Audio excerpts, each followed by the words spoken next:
Kendrick Lamar came close to reaching another significant achievement but ultimately fell short. As the 10th anniversary of To Pimp a Butterfly stirred up nostalgia and boosted vinyl sales, Kendrick's album made a resurgence on the charts, proving that some albums not only age well but also gain importance over time. However, in a twist that highlights the ongoing rivalry between hip-hop and pop, he was edged out of the #1 spot by Miley Cyrus, a prominent figure in today's mainstream music. By the way, welcome to Celebrity Hip Hop Showroom, where hip-hop and celebrity drama never sleep, so hit that subscribe button so you never miss the mess. Let's get into it. This scenario goes beyond a simple race for chart rankings. It speaks to legacy. It underscores how one of the most important works in modern hip-hop continues to attract attention and admiration, showing that even a decade later, To Pimp a Butterfly can still make waves in the current music scene. Released in March 2015, To Pimp a Butterfly was never meant to top the charts. It aimed to challenge them. With a rich narrative that explores themes of Black identity, political awareness, mental health, spirituality, and self-worth, Kendrick created a musical tapestry that fused funk, jazz, soul, and authentic lyrics, reminiscent of artists like Gil Scott-Heron and Marvin Gaye. It was more than just music, it was a powerful statement. Now, 10 years later, that statement still resonates. Thanks to a special 10th anniversary vinyl reissue, Kendrick's landmark album made a strong comeback, reappearing on 5 different Billboard album charts this week after previously dropping off. True to Kendrick's approach, the comeback was anything but subtle. The album reached #2 on the vinyl albums chart, just 1 spot shy of #1, which was taken by Miley Cyrus's new album Something Beautiful, which debuted strongly and dominated the chart in its first week. This situation serves as a fitting metaphor for the current music industry, Kendrick Lamar's innovative brilliance nearly reclaiming the top position, only to be narrowly surpassed by the more polished, mainstream appeal of pop. Nevertheless, even in second place, Kendrick's resurgence speaks volumes. When To Pimp a Butterfly rises again, the culture takes notice. In total, the album sold 11,100 copies in the latest tracking week, according to Luminate, an incredible 650% increase from the previous week, when it sold just 1,500 units. Such a dramatic surge is rare and indicates that the project still holds significant meaning for listeners.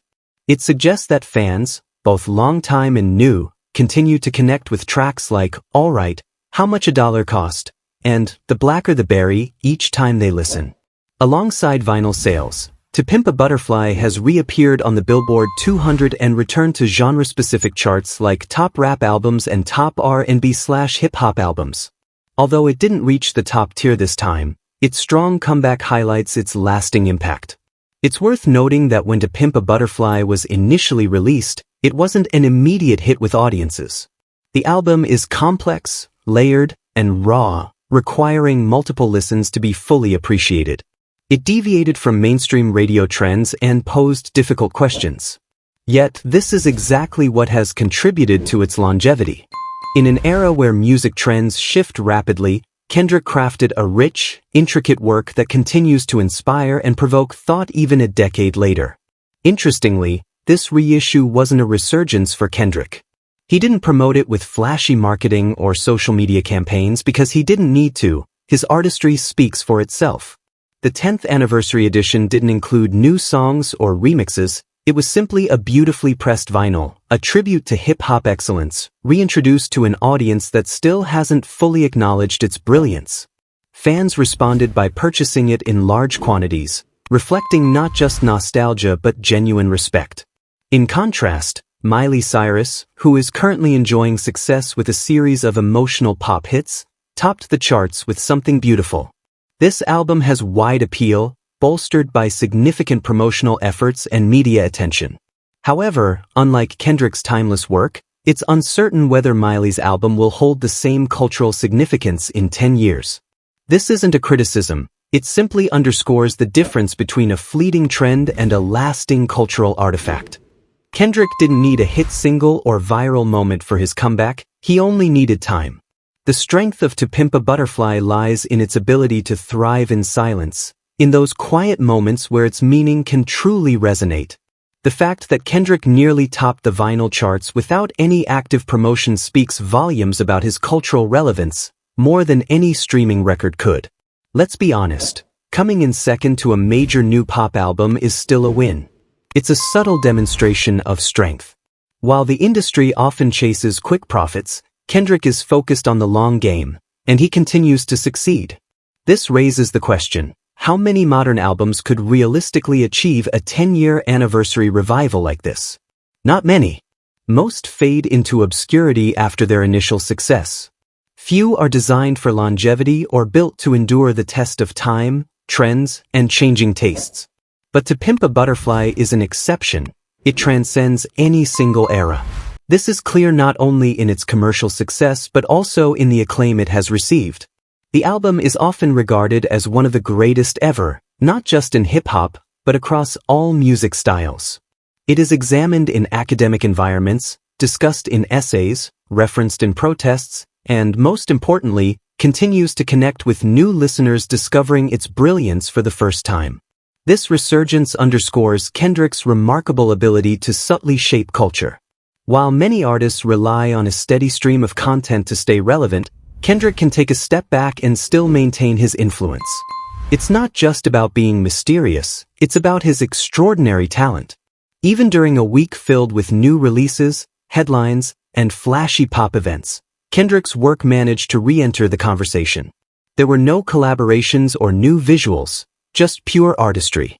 An album that changed everything and still has a message to share. This moment is significant within the larger scope of Kendrick's career.